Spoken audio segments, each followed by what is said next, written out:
Hello guys. So, మనం ఇవాళ అయితే పల్మనరీ హైపర్ టెన్షన్ అంటే ఏంటో చూసేద్దాం.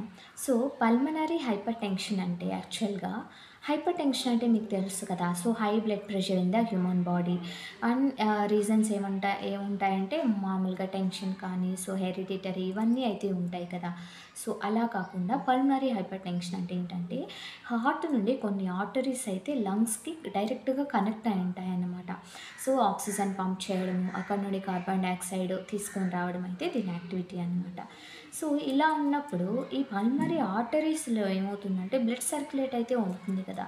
సో, ఆ టైంలో ఒకవేళ పల్మనరీ ఆర్టరీ నుండి ఒకవేళ బ్లడ్ ప్రెషర్ అనేది హై రేంజ్‌లో వెళ్ళిందనుకోండి, so, which is called pulmonary hypertension అయితే అంటారనమాట.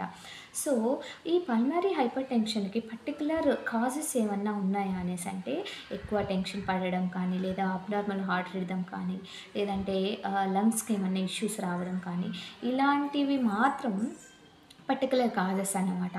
ఓకే. ఇలా జరుగుతా ఉంది అనేసంటే వెంటనే ఏమవుతుందంటే, ఈ పల్మనరీ ఆర్టరీస్ అయితే ఉన్నాయి కదా! అవి keep on high BP high pulmonary blood pressure ఉండడం వల్ల ఏమవుతుందంటే హార్ట్ బీట్ ఫాస్ట్‌గా కొట్టుకోవడము, అలసట రావడము, కళ్ళు తిరగడం, చెమట పట్టడం ఇలా అయితే జరుగుతా ఉంటాయన్నమాట.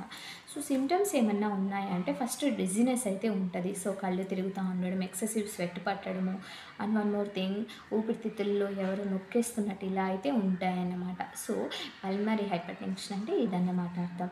సో, గైస్ మరిన్ని మెడికల్ టర్మ్స్ కోసం మన పేజ్‌ని అయితే ఫాలో చేయండి. Thank you.